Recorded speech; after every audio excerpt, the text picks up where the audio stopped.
Buenas tardes a todos. Vamos a dar inicio a la sesión de neurociencias del mes de febrero, año 2023.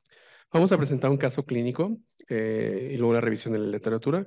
El tema de la sesión es Frontotemporal Brain Sagging Syndrome, caso clínico y revisión. Nuestros ponentes son el doctor Luis Alberto Ortega Porcayo, el doctor Eduardo Perrusquía Ortega, el doctor Óscar Quiroz Castro, el doctor Roger Antonio Carrillo Mesa. Doctor Ortega, les doy la palabra. Muchas gracias, Agustín. Pues bueno, vamos a empezar esta sesión que aún permanece más virtual. Espero que ya en los siguientes meses logremos tener más gente acá con nosotros. Eh, este es un caso clínico muy interesante porque es un caso clínico que requirió de un abordaje multidisciplinario y que es de las cosas que a veces tenemos problema en neurociencias, ¿no? La división entre neurología, psiquiatría, neurología y neurocirugía. Pero este tipo de casos es los que necesitan un abordaje de múltiples especialidades para llegar a un buen diagnóstico y tratamiento de los pacientes. Entonces, voy a darle primero la palabra al doctor Perusquía. Él es, bueno, en este caso hay varios involucrados. Está el doctor Eduardo Perusquía, que es neurólogo aquí del Hospital Ángeles Pedregal. Está el doctor Óscar Quiroz, que es el jefe de radiología y nos ayudó con toda la parte de imagen y mielotomografía. Y está el doctor Roger Carrillo, que está de jefe de resonancia magnética. Entonces vamos a ir presentando de forma dinámica el caso y le doy la palabra primero al doctor Eduardo Perusquía para que empiece la presentación del caso. Este caso, efectivamente, como menciona el doctor Ortega, reviste una importancia eh, para nosotros básica y quisiera justamente comenzar la historia del paciente con lo que les pasó a otras gentes. Este paciente, cuando llegó a vernos a nosotros, ya había sido valorado en Estados Unidos, ya había sido valorado en Panamá, y había sido valorado, su primera valoración fue en Estados Unidos en el 2016 y el grupo de neurólogos que lo vieron describen, una punción lumbar con presión baja, describen las alteraciones que vamos a ver en resonancia magnética, no tan marcadas como ya las pudimos ver nosotros, pero describen alteraciones en resonancia magnética y ellos mismos dicen, en este momento no podemos llegar a ningún diagnóstico, el paciente no tiene diagnóstico, hacen una serie de recomendaciones de quitar algunos medicamentos que ya se le habían dado al paciente. Obviamente el paciente continúa con sintomatología y aquí lo muy interesante de este caso es que el paciente continúa con sintomatología, pero más de índole psiquiátrica. O sea, el paciente empieza a tener conflictos matrimoniales, acaba divorciándose, el paciente tenía un muy buen negocio y a decir de gentes que lo conocen y asociados, lo malbarata, o sea, empieza a tener errores en su funcionamiento tanto intelectual como trastornos de índole afectivo-emocionales. Y él de alguna forma relata todo esto acompañado todo el tiempo a una cefalea que posteriormente se hace muy postural y el trastorno cognitivo se va haciendo cada vez más aparente, a grado tal de que lo verán ustedes cuando en el examen el paciente está bradilálico, está bradipsíquico, el paciente inclusive hace un último viaje antes de que finalicemos su diagnóstico hacia la Antártida y el paciente tiene totalmente borrado semejante viaje y no viaja uno todos los días a la Antártida. Era difícilmente de olvidársele, pero el paciente no tiene ningún recuerdo de él. Y como decía el doctor Ortega, justamente este paciente, vimos lo mismo que vieron 2 o 3 grupos de gentes antes. Lo único es que fuimos más necios, persistimos en grupo y tratamos de ver qué era lo que estábamos viendo y de entender qué era lo que veíamos. Gracias a ese trabajo en conjunto se pudo llegar a un diagnóstico. Entonces vamos a iniciar con los datos del paciente.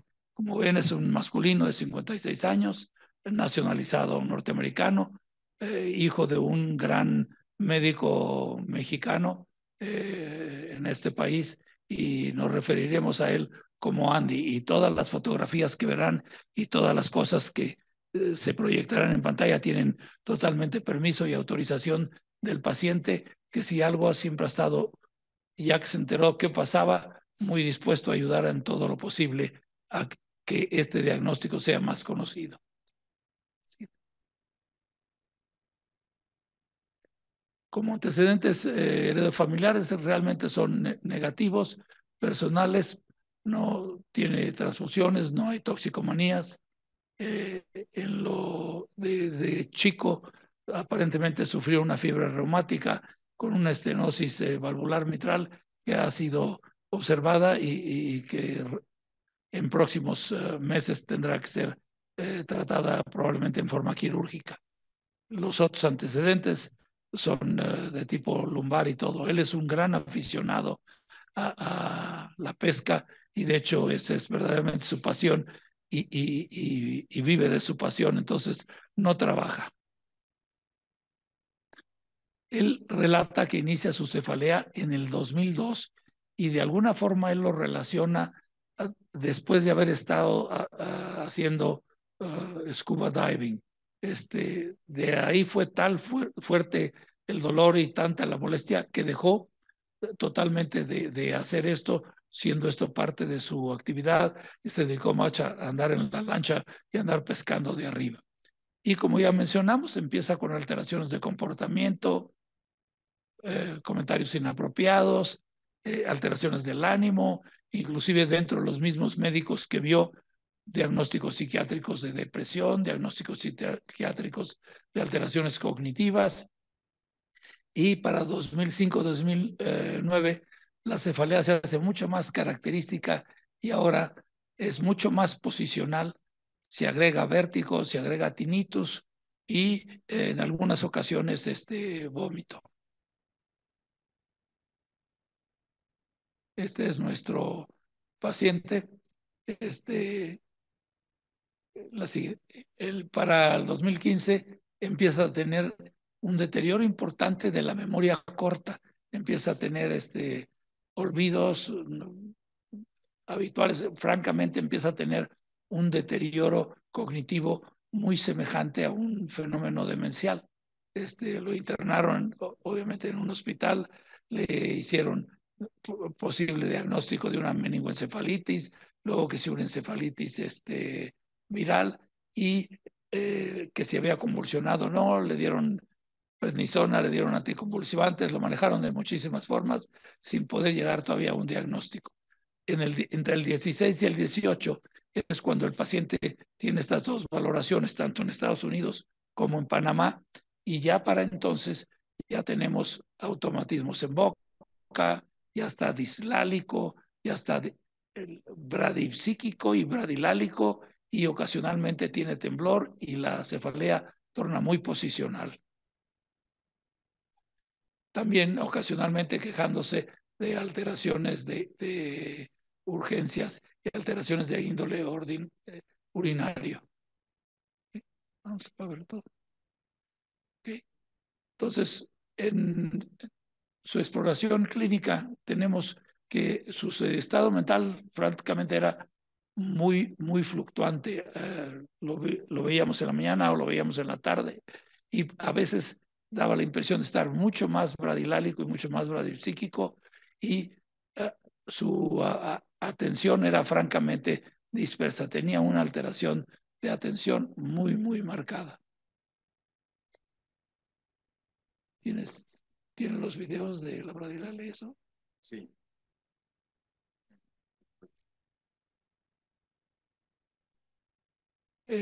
Obviamente al paciente, estábamos ante un paciente con una cefalea posicional, con alteraciones radiológicas que no entendíamos y obviamente con un deterioro cognitivo importante. Entonces al paciente se le hicieron valoraciones neuropsicológicas en las cuales se encontró déficits muy importantes de la memoria reciente y alteraciones en el sentido de una inatención totalmente marcada, cosa que no se antojaba que no era natural en él por el tipo de educación y por el tipo de paciente que es.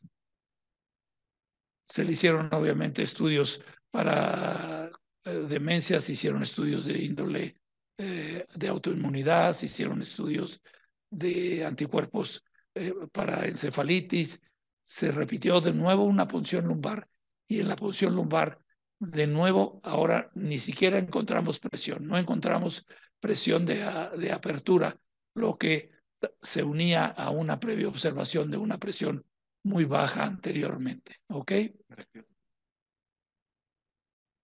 Vamos a tratar de echar a andar un video para que ustedes vean el estado mental del paciente.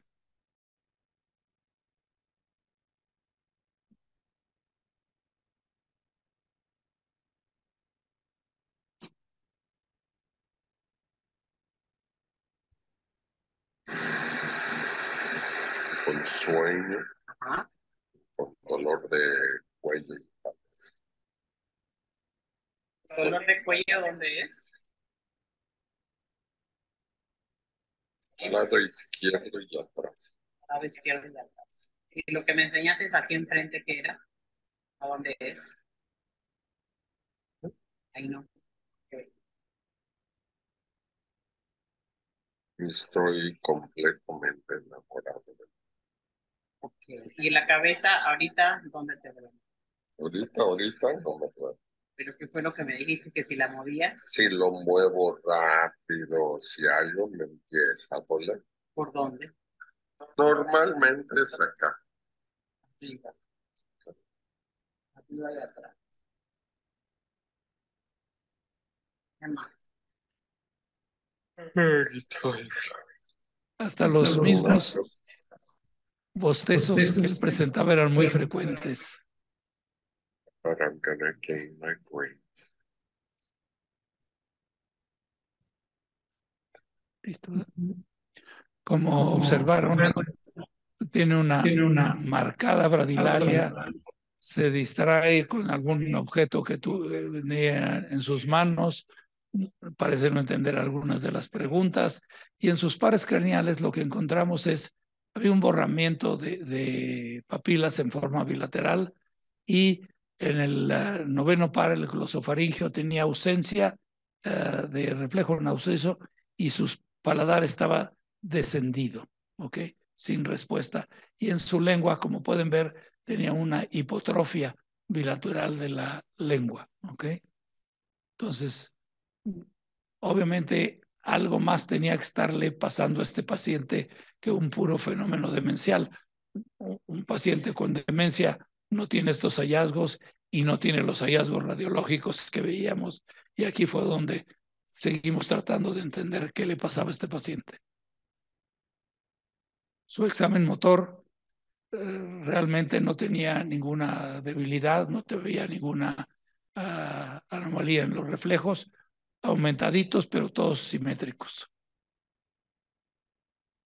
Y en las pruebas neuropsicológicas, como ya mencionamos, perdón, para terminar con el examen neurológico, tenía dismetría y disdiadococinesia bilateral, y no tenía ningún reflejo meningio, ¿ok? Se hicieron los estudios de imágenes y aquí le pediremos al doctor Roger que por favor nos haga el análisis de las imágenes. Decimos la resonancia magnética de encéfalo, en la cual podemos observar, como está señalado, que el diámetro anteroposterior del mesencéfalo se encuentra alargado, alcanza 35 milímetros. Junto con ello, ¿verdad? Se reduce también el diámetro transverso del mesencéfalo. Eh, en la segunda imagen podemos ver cómo hay herniación de lo que es el giro paripocampal y cómo comprime lo que es el tallo cerebral, cómo comprime lo que es eh, los tubérculos cuadrigéminos y los deforma. En la proyección sagital, vean, hablando siempre de los tubérculos cuadrigéminos, cómo se ven redondos, no se ve la placa como estamos acostumbrados a verlo, y se ven de aspecto redondo, deformados. En esa proyección sagital también podemos ver cómo lo que es el espacio interpeduncular, la distancia entre lo que es los cuerpos mamilares y el puente se encuentran reducidos, el ángulo que forma este también se encuentra reducido.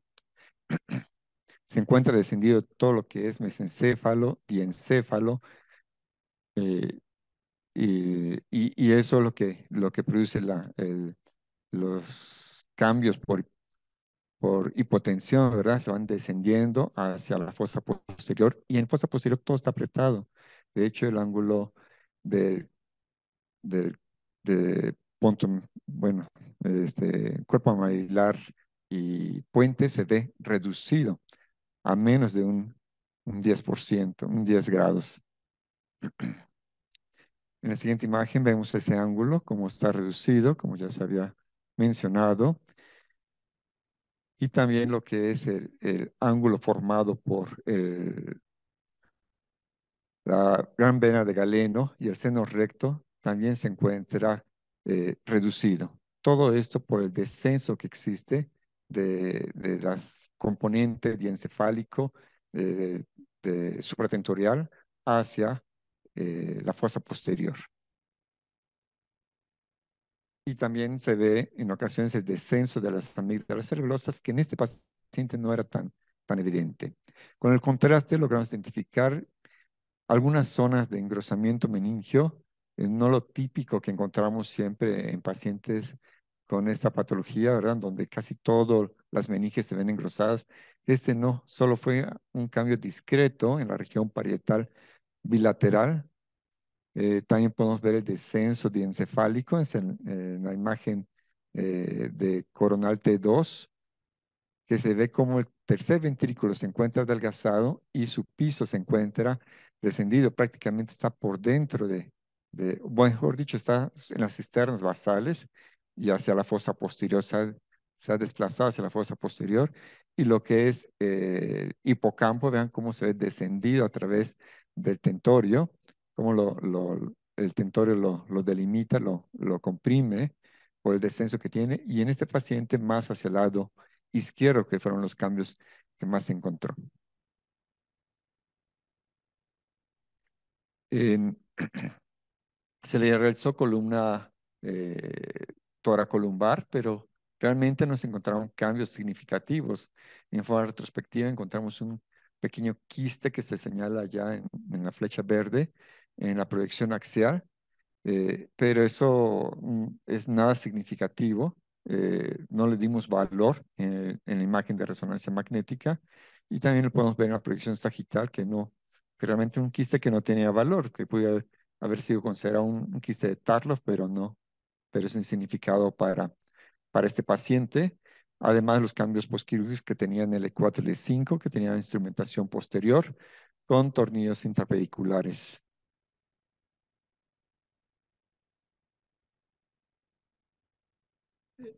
En un mapeo cerebral que se le hizo, se encontraron alteraciones que son compatibles con procesos demenciales, sin ninguna actividad epiléptica ni nada. Bueno, acá, solo para darle contexto un poco a esto, o sea, una vez que vimos el cuadro de hipotensión intracraneal más la resonancia con datos sugestivos de hipotensión intracraneal, la siguiente duda era buscar por qué tenía hipotensión intracraneal, y es la razón por la cual fuimos a la columna y le hicimos una resonancia cervical, torácica y lumbar, sobre todo por la sospecha de esa cirugía de columna lumbar, que no tuviera una fístula inadvertida o alguna cosa, aunque ya tenía demasiados años, pero sí queríamos ver que no hubiera una fístula en esa zona, la cual fue negativa.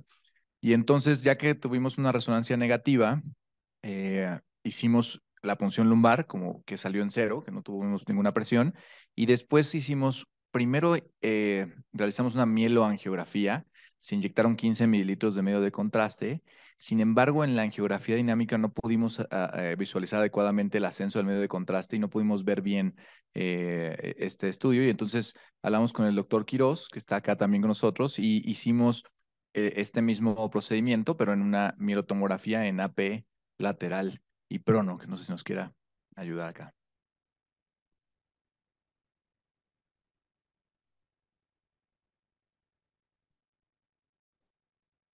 Sí, buenas tardes. Entonces, se inyectaba un medio de contraste hidrosoluble, no iónico, a través de punción lumbar, se llevó hacia la región dorsal sin ninguna dificultad, se pacifica adecuadamente el saco dural, Y entonces se logra observar la presencia de varios divertículos en diferentes niveles dorsales, desde D8, D9, D10, D11, con discreto predominio en tamaño hacia el lado derecho.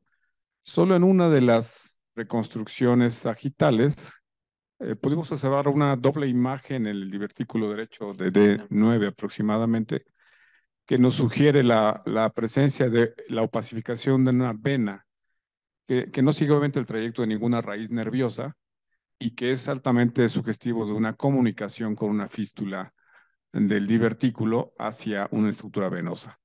En el resto de los divertículos no se observan comunicaciones anormales y tampoco hubo opacificación del espacio epidural anterior o posterior dentro del conducto raquídeo. Entonces, aquí ya se sospechó altamente esta comunicación de una fístula líquido-cefalorraquídeo a una vena. Gracias. Algo interesante es que cuando hicimos la Milotac inicialmente no encontramos más que los divertículos y el doctor Quiroz meticulosamente fue analizando una por una las proyecciones porque esa fístula solo se ve en el cúbito lateral derecho.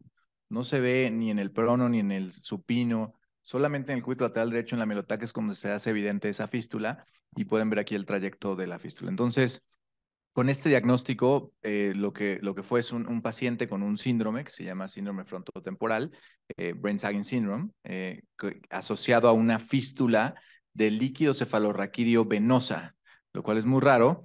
Y según la clasificación que ahorita vamos a ver más adelante en la revisión, le llamamos fístula tipo 3 de líquido avena. Entonces, les voy a mostrar el video. En este video lo que pretendimos hacer fue llevar al paciente a quirófano para cerrar esa fístula. Entonces el plan fue, una vez que teníamos ya el diagnóstico bien establecido, que en esto tardamos más o menos como 3 o 4 días que estuvo internado mientras discutíamos el caso, y finalmente le hicimos un abordaje torácico. El paciente fue colocado en posición prono, ahí hicimos el abordaje torácico, disecamos la grasa y tejido subcutáneo, se abre la fascia toraco-lumbar y después ahí están viendo la resección de las láminas en bloques. Hacemos una laminectomía T7, T8 y localizamos el sitio de la fístula. Ahí pueden ver la raíz nerviosa y el inicio del divertículo. Aquí el problema es que está lleno de venas en la periferia. De hecho, eso que ven como rugoso es material hemostático porque sangra bastante hacia la parte lateral de la médula espinal. Aquí estamos coagulando unos pequeños vasos que están en contacto con la raíz y después vemos, esta es una pequeña venita, pero después vemos que hay varias venas en contacto con esa raíz.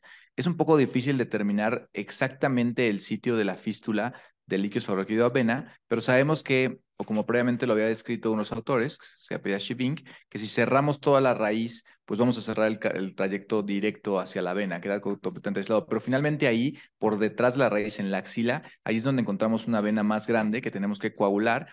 Coagulamos y cerramos esa vena. Ahí teníamos como entendido que prácticamente ya estaba cerrada esa fístula, sin embargo, decidimos aislar bien la raíz y disecarla y ligarla. La ligamos con un par de suturas no absorbibles y pusimos un clip vascular. Ese clip vascular es para cerrar por completo y cortamos la raíz. Con esto tenemos certeza de que esa raíz está totalmente desconectada de la vena, independientemente de que hayamos coagulado la vena. Posterior a esto, había otro divertículo que vimos también que era más grande, era de 8 milímetros y por esa razón decidimos también tratarlo porque se puede asociar a fístulas estos divertículos y también cerramos esa raíz. Ahí ya no disecamos más el divertículo, ahí fue directamente por la raíz, no era necesario disecar mucho ese divertículo y también se cerró cortamos también una vena que tenía como la otra raíz, se cerró también con 2 suturas permanentes y se puso un clip y se cortó completamente esas 2 raíces. Ya habiendo cortado esas 2 raíces y terminando, esto es del lado derecho, lo que hicimos fue, pusimos un parche, ahí ponemos en material hemostático, ponemos un parche de meninges y después pusimos un sustituto hidrosoluble, es un sellante dural, que se llama Duracil, y posteriormente recolocamos ya las láminas, pusimos unos tornillos 5 milímetros con sus placas y recolocamos sus láminas y cerramos finalmente al paciente con suturas absorbibles. Esta es la resonancia al principio, en la primera semana postoperatoria del paciente. Pues en este lo que estamos viendo cómo está descendido lo que es el giro parahipocampal, cómo está adelgazada el tercer ventrículo y cambios secundarios a la hipotensión. En la segunda imagen, con medio de contraste, pues vemos cómo el tercer ventrículo ya abrió, ya se abrió, fue el primer cambio que encontramos directamente en este paciente en el estudio inmediato. En la proyección sagital, vean cómo está, como ya habíamos señalado, el espacio mamelopontino, y este ya se empieza a abrir en la imagen de la derecha, ya aumentó esa dimensión, no es mucho, pero ya alcanzamos unos 5 milímetros de distancia, y lo que es el ángulo del giro seno recto y la gran vena de Galeno también se empieza a abrir ese ángulo. La lámina cuadrigémina, vean cómo se había ya, ya empezado a tomar su forma, todo eso, y eso fue inmediato, fueron las primeras, en el primer estudio de control. En la proyección axial, vean el diámetro transverso del mesencéfalo se amplía, ¿eh? Y el diámetro anteroposterior se empieza a reducir con este paciente inmediatamente. Y esto es la evolución, como en el preoperatorio, cómo estaba el mesencéfalo, cómo estaba alargado en diámetro anteroposterior y cómo se va reduciendo y a la vez se va abriendo, se va desplegando lo que es los pedúnculos cerebrales a los lados, y ya en la última estudio postoperatorio después de un año, pues ya podemos considerar que su distribución se encuentra normal. En la proyección coronal, vean cómo el descenso del giro paripuncampal empieza a recuperarse, y ya para el último estudio también ya recupera su posición. Y obviamente lo que esto quiere decir es la fístula ya no existe, el líquido no se está fugando y obviamente el paciente va tomando su presión y la presión hace que todo evolucione de esta forma. Ahora, a este paciente, como ven, su seguimiento fue largo, se le practicaron posteriormente unas pruebas neuropsicológicas por segunda ocasión con una gran mejoría tanto en sus capacidades intelectuales como en sus capacidades de memoria reciente, y el paciente obviamente recuperó su estado cognitivo habitual, dejando la bradilalia, dejando la bradipsiquia, sin alteraciones de memorias. La recuperación de este paciente fue verdaderamente ad integrum desde el punto de vista cognitivo.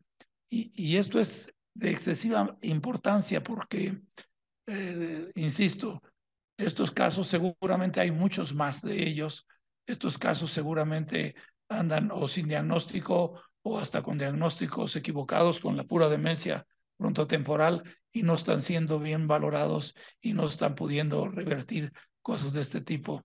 De hecho, este caso pues, le recuerda a uno cuando no existían tomografías y después de que aparecieron las tomografías, pues había cantidad de pacientes que estaban internados en hospitales psiquiátricos con grandes meningiomas frontales y que obviamente después de operados hubo que sacar de dichas instituciones. Seguramente hay muchos pacientes como esto, no es algo muy frecuente, pero sí es algo que una vez habiendo visto un solo caso, con eso tiene uno suficiente para tener un alto nivel de sospecha ante hipotensión en una punción, cefalea ortostática, alteración de tipo cognitivo y más en un agente joven. Al final, ¿me activas el audio un segundo? Este es nuestro paciente a 5 años. Este caso lo hemos seguido 5 años. Ahorita el paciente regresó a su vida normal. Nos mandó un video justamente ayer. Le pedí que nos mandara un video de cómo estaba. 5 años de tu cirugía. Cuéntale, Aldo, ¿cómo es tu vida ahora? Muy bien. Puedo pensar, puedo razonar, puedo hacer cosas. Estoy muy activo, voy en kayak, voy a pescar, voy a pescar y voy a pescar. Tengo trabajo, puedo manejar. O sea, toda tu vida Mi la vida recobraste. normal a excepción del postural orthostatic syndrome y las apneas, eso sigue igual. ¿Tu memoria? Súper bien. Súper bien. Ahora pasan cosas de viejos, pero Aparte.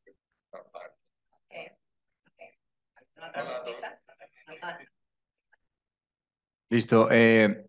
Justo este es lo que persistió únicamente es la apnea del sueño, que está en tratamiento, está con presión positiva. Y ahorita está en tratamiento también por la estenosis de su válvula mitral, que la está viendo un cardiólogo aquí también en el Ángeles. Les voy a dar una revisión un poco de la literatura, porque esto es algo sumamente raro.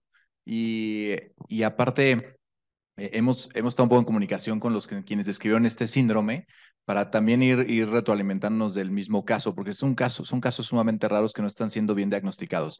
Primero les quiero decir de la hipotensión intracraneal espontánea, que es algo que cada vez se diagnostica más. Eso sí lo tienen muy presente, sobre todo los neurólogos. Neurocirugía no lo tenemos tan presente, pero los neurólogos lo tienen muy presente, que es una cefalea que tiene carácter posicional. Les duele mucho esto lo ven mucho los anestesiólogos cuando anestesian, hacen un bloqueo y accidentalmente puncionan las meninges, sale líquido y las mujeres puérperas pues tienen cefalea ortostática. Cada vez que se levantan tienen mucho dolor de cabeza, tinnitus, alteraciones auditivas y se acuestan y mejoran. Eso se refiere a la cefalea ortostática. Sin embargo, una cuarta parte de los pacientes con hipotensión intracraneal podrían no tener cefalea ortostática. Generalmente se asocia más a alteraciones auditivas como tinnitus y a rigidez de nuca. Refieren un dolor como el que él decía que le dolía la nuca y también les duele adelante la región bifrontal. Esto tiene que asociarse a una baja presión de 60, ahí viene milímetros, que es de agua, se refiere de agua, y la evidencia de una fístula en imagen. ¿Qué pasa o cómo llegamos a un síndrome de estos de frontotemporal, a una demencia frontotemporal asociada a hipotensión? Llegamos con una evolución crónica. La hipotensión intracraneal espontánea, cuando es con una fístula de alto gasto, habitualmente lo que va a pasar es este cuadro de cefalea ortostática, pero esta hipotensión, por ejemplo, este caso que también es de aquí del Hospital Ángeles, es un paciente que operaron de una columna y les hizo una fístula y después yo lo valoré con un hematoma subdural. Este es un clásico cuadro de una hipotensión de alto gasto, baja el líquido cefalorraquídeo, la paciente se para, está parándose y esto genera que bajen, se colapse el cerebro y genera unos higromas y después en este caso genera un hematoma subdural. A este paciente hubo que corregir la fístula y después de corregir la fístula drenar el hematoma y se resolvió el cuadro. Ahora, ¿qué pasa cuando la evolución es mucho más crónica y cuando la fístula no es de tan alto gasto? Nos llegan a este síndrome que fue descrito como frontotemporal brain sagging syndrome, que le decimos acá como una demencia frontotemporal asociada a hipotensión intracraneal. El primero en describirlo fue el Dr. Hong, él es un neurólogo, fue el primer caso asociado a hipotensión con cambios de memoria y del comportamiento. Este caso inicial en el 2002 fue tratado con esteroide. No sabemos mucho de la evolución de este caso porque lo publicó al mes, ¿no? De que lo diagnosticó y después no sabemos qué evolución tuvo con ese manejo con esteroides, pero inicialmente mejoró con esteroides. Lo que hemos visto en los otros casos es que muchos mejoran inicialmente con esteroide y luego vuelven a recurrir.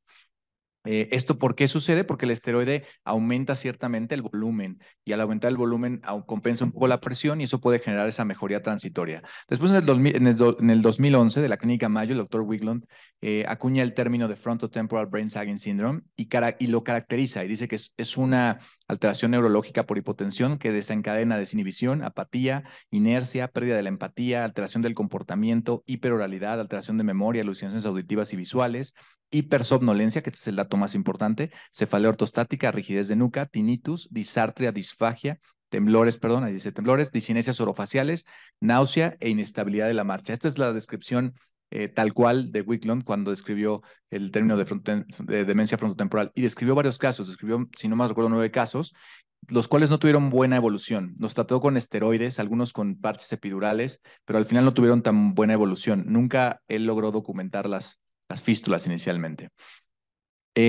Después de que se empieza a enseñar este síndrome, viene unos doctores, el doctor Krantz, y en este artículo del doctor Capizano, en donde se describen ya qué tan severa tiene que ser la hipotensión para que realmente genere demencia frontotemporal. Y vean cómo lo que vimos en nuestro paciente, describe esta distancia entre el puente y los grupos mamilares, se va haciendo más pequeña. El diámetro también va aumentando porque se va aplastando el mesencéfalo y esta herniación del parahipocampo, y esto explica todos los síntomas. Al final, en este artículo se generan estos índices y se dice que generalmente cuando tienes un diámetro que va un diámetro mayor anteroposterior, es más probable que tengas un cuadro atípico de hipotensión que genere demencia frontotemporal. Generó un sagging index, que es la división entre la AP, la anteroposterior, y la distancia ponto mesencefálica, y esa división cuando está arriba de 14.9, generalmente tenemos una alta probabilidad de que vaya a ser una demencia frontotemporal. Y estos son los ángulos que vimos, que ya los vimos con el doctor Roger, que al final de nuestro paciente tuvimos un sagging index de 13.7 con una distancia de 2.7 y 37. O sea, todos los datos para que tener una demencia frontotemporal por la severidad de la hipotensión. Este es de la serie más grande, la comparación cómo se ve esta herniación del parahipocampo en este artículo del 2018 del doctor Shivink, y en nuestro caso la similitud que ve, pues prácticamente una imagen muy similar, ¿no? La misma imagen. Ahora, estas hipotensiones se deben entonces a problemas en la columna. Y entonces aquí cobra nuevo sentido porque tenemos una clasificación que desarrolló Shivink, en donde dice que los tipo 1 es por rupturas de las meninges, ya puede ser por fístulas ventrales o dorsolaterales, la A y la B. El tipo 2 es por divertículos, lo cual es más complejo porque los divertículos son muy comunes. Entonces, no todos los divertículos son fístulas, pero se sospecha que si hay un divertículo grande con morfología alterada y con una base ancha, pues pudiese ser. El tipo 3 es el más raro de todos, que es una fístula del líquido avena. Y el tipo 4 le puso tipo 4 indeterminado. Y ahorita van a ver por qué le puso indeterminado, porque hay muchos casos que inicialmente no llegaron a diagnóstico. Y aquí está el ejemplo, el tipo 1, donde podemos ver una fístula por una ruptura de las meninges, se ve este líquido adelante de las meninges. En este esquema vemos el divertículo, generalmente cuando son axilares y de base ancha son más sospechosos. Y el tipo 3, la conexión del divertículo, porque 90% de los pacientes que tienen una fístula venosa se asocian a un divertículo al lado de la fístula. Esto es lo mismo que vimos, pero visto ya en imágenes. Por ejemplo, este es un tipo 1A, este es del artículo también de Shivink. Este es una tipo 1A, en donde tenemos una fístula ventral, se rompieron las meninges, tenemos fuga de líquido anterior. Aquí tenemos una 1B con una fístula posterior, y aquí lo que hay que hacer es reparar esa fístula. Aquí tenemos un tipo 2A, en donde vemos un divertículo bastante grande, complejo, y en la axila. Aquí tenemos un 2B con divertículos muy complejos, ¿no? Y después el tipo 3, que en este caso aquí vemos una fístula, que fue en nuestro caso que vimos una fístula de líquido esfarraquídeo avena. Este fue nuestro caso, donde veíamos un divertículo en uno de ellos, esto sería un 2A, y también vimos en otro segmento otro divertículo asociado a esta vena, a este signo de la vena paraespinal, y esta es la fístula 3. 90%, como les dije, se asocia a un divertículo. Ahora, 7% de los estudios interpretados previamente como negativos tienen una fístula de líquido venosa. Y eso es un hallazgo importante que descubrió el doctor Shivink. Ahora, esto es muy interesante porque esta es la serie más grande de demencia frontotemporal que existe en el mundo, en donde tienen 29 pacientes. Este artículo, que fue publicado aproximadamente en el 2018, describe toda la clínica de todos sus pacientes, de 28 pacientes. Vean que la mayoría tiene 100% tuvo hipersomnolencia, gran porcentaje tiene cefalea ortostática, síntomas auditivos, alteraciones de la marcha, temblores, rigidez de nuca, náusea, disfagia, discinesis orofacial, que son estos movimientos que tienen la lengua y estos automatismos en la boca, visión borrosa, disgeusia, impotencia, disfunción eréctil, incontinencia, hipo, parálisis del sexto, coma, hay algunos casos con coma, y neuralgia del trigémino. Al final, algo muy interesante de esta serie es que en esta serie todos los pacientes con demencia tenían fístulas tipo 2A, o sea, rupturas de divertículos, perdón, y fístulas 4, o sea, indeterminados. La mitad de su serie no localizó la fístula inicialmente. Aquí tienen uno de los pacientes que le puso un parche hemático y le hizo un PET, y mejoró el PET después de que mejoró el volumen del paciente, el pre y el post, y mejoró. De hecho, en su serie, la mayoría de los pacientes que trató mejoraron. Sin embargo, mejoraron inicialmente durante varios meses, pero después muchos de ellos recayeron. Y eso es muy interesante porque en este artículo original vean que en todos sus casos con demencia, o sea, todos sus pacientes, él tiene muchos pacientes, es la referencia de Estados Unidos, tiene 576 pacientes, pero con demencia nada más tiene 29. Los demás son pacientes con hipotensión intracraneal sin demencia. Pero de estos casos, vean como solamente no tiene ningún caso de fístula venosa. Todos eran divertículos o todos eran indeterminados. Y esto es interesante por lo que viene, porque él acaba de publicar, el doctor Shiving, en el 2022, en diciembre, justamente, que del 2002 al 2020 solo se habían reportado en el mundo 46 pacientes con demencia frontotemporal asociada a hipotensión, y solo en 2 casos se encontró una fístula de líquido subarráquido, y solo en 1 se encontró una líquido subarráquido venoso, que ese es nuestro caso, que publicamos hace 2 años. Después de eso, él retomó su serie, sus 29 casos los volvió a estudiar y de estos pudo encontrar a 21. De esos 21 que volvió a estudiar, les volvió a hacer angiografía a todos, pero la clave es que los puso en cúbito lateral. Les hizo las angios en cúbito lateral y esto es muy importante porque no podía, las otras angios que había revisado previamente, en prono y en supino no daba la fístula. Y cuando los puso en cúbito lateral, encontró 9 fístulas. Y lo más interesante de esto es que de estas 9 fístulas que encontró, trató todas y las 9 que sí trató tuvieron un muy buen pronóstico con mejoría completa de los síntomas. Lo que quiere decir, y muy bien en su título, de las oportunidades y las complejidades que tiene este diagnóstico, es que probablemente todos tengan una fístula venosa, pero algunos no. Esa es la conclusión de su artículo, pero no las hemos encontrado.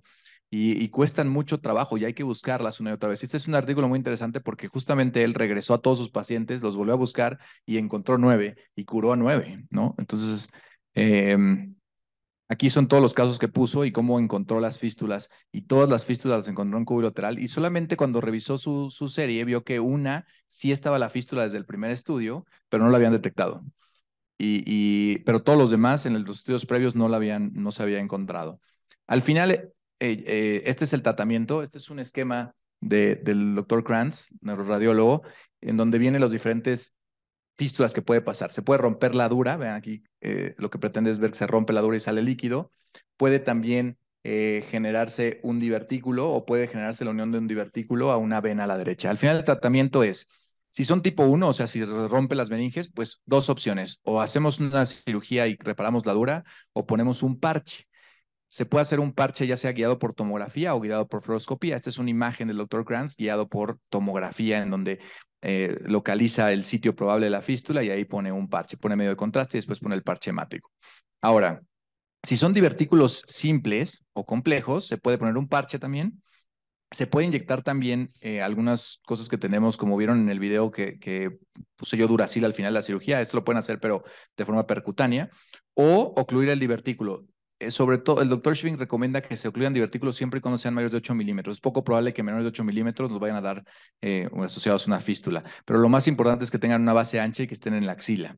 Ahora, si es una fístula venosa, entonces tenemos 3 cosas que se han documentado, bueno, 4 cosas que se han documentado. Una es un parche también, otra es inyecciones también de fibrina, otra es sacrificar la raíz, que eso es lo que hicimos nosotros, sacrificar la raíz, sobre todo si tenemos dudas si hemos cerrado o no la fístula.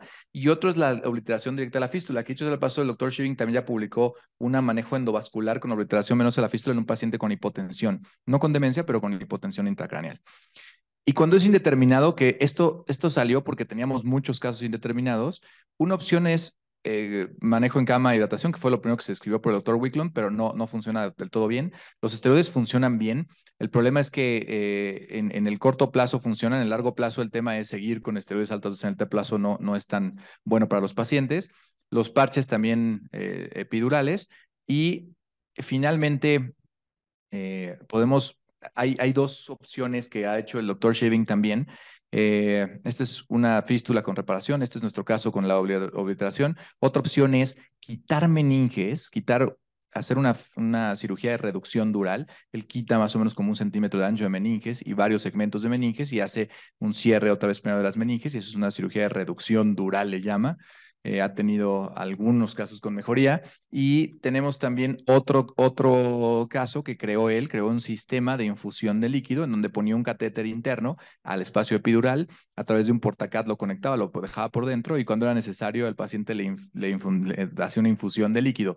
Esto no resultó del todo bien porque se acabaron infectando la mayoría y solo 2 mejoraron de los 5 casos que trató, pero bueno, sí mejoraban los síntomas cuando hacía la infusión epidural. Y finalmente, pues hacer el graft, el injerto y la sutura de las meninges en caso de que encontremos la zona o la zona probable de una fístula. Este es nuestro caso que publicamos ya hace un par de años y pues les agradezco por su atención. No sé si tengan otro comentario.